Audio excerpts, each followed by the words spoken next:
Now I want to talk about Bradley Manning.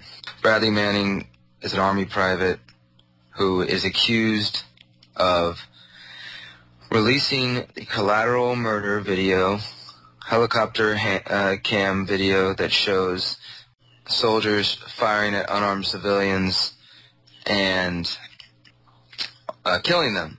Also, supposedly dropping a number of Army files to WikiLeaks, which were then released. And yeah, now he's been charged with aiding the enemy. He's been held for over 1,000 days as of last weekend. There was actions held all around the country all around the world really, for Bradley Manning and for the way that he's been treated by the Obama administration and possibly tortured. Well, Bradley Manning has now accepted a plea deal. He's accepted charges, not the aiding the enemy charges, but he has accepted. Let me pull it up right here and see what the exact name is.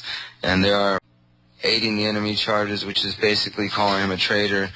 There was talk before that they may pursue the death penalty. That remains to be seen. Bradley Manning is a perfect example of how the Obama administration has not changed any of the policies of George W. Bush, that in fact they have expanded them and in some cases made things worse. Guantanamo Bay, the treatment of these people, none of this stuff has gone away, and Obama's created a drone war even. So what I'm getting at here is Bradley Manning must be remembered, and the thing about also is what's really shitty about the story here is that Bradley Manning signed a contract with the military, the United States military, and because of that, you kind of enter into these agreements full well knowing, well, I have to do what these people say. You give up your rights when you start working for the military and for the Navy. And we have plenty of people who go into there, and especially over the past few years under the Obama administration, who really are starting to question, like, wow, what did I become a part of, this and that? And it's pretty sad to see, but it's the reality of the situation. And if you enter into these contracts, they do own you. I mean, there's no nice way to put it, but they own you. So what Bradley Manning did, which is only letting the truth out, there's nothing wrong with that. He technically, he entered into a voluntary agreement with the state and, chose to act morally, but he also violated a contract that he voluntarily signed. Nobody forced him into that. And that's the problem with working with the state. He entered a plea prior to his court-martial, which is set to begin on June 3rd. He pled guilty to misusing classified material, but denied the charge of aiding the enemy. So, court-martial starts June 3rd. Bradley Manning is not likely to see the light of day for quite some time, which is a very sad thing to see because, as I said, he's just spreading the truth. So, at the very least, find Bradley's address, write him a letter, tell someone about him.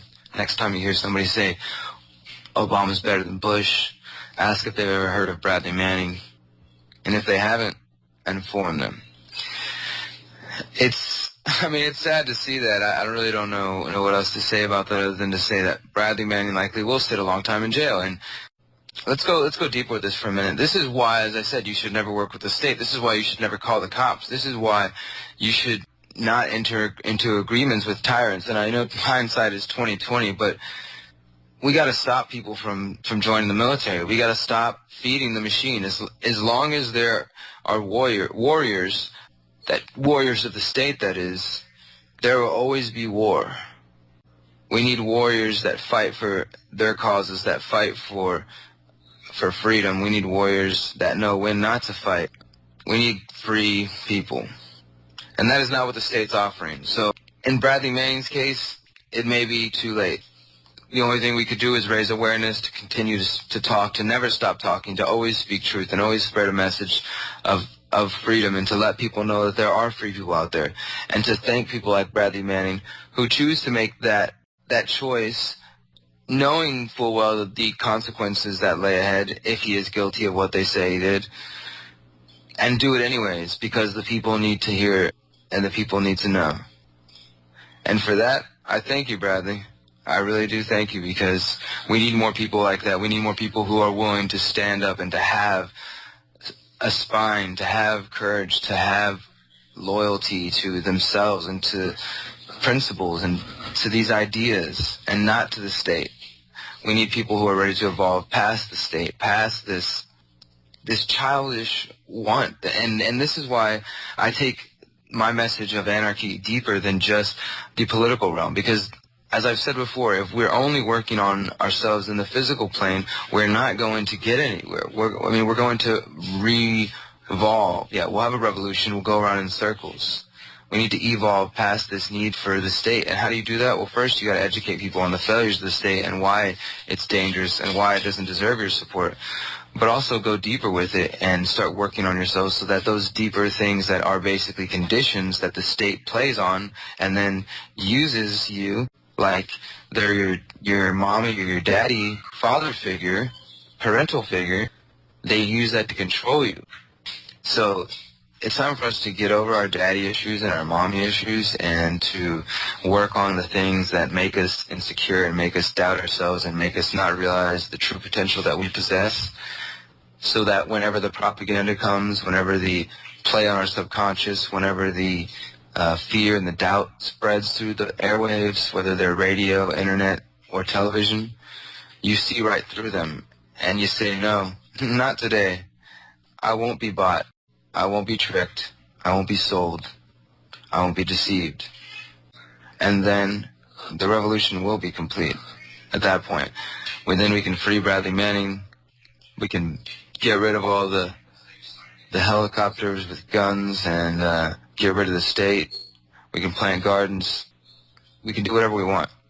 And maybe that sounds utopian to you, but in my eyes, it's utopian to believe the state, that Obama, that any president, anyone in that position could ever fix things and change this. It's only going to come from within us, within our communities. So just recognize that. That's the whole message here. It's got to start with you.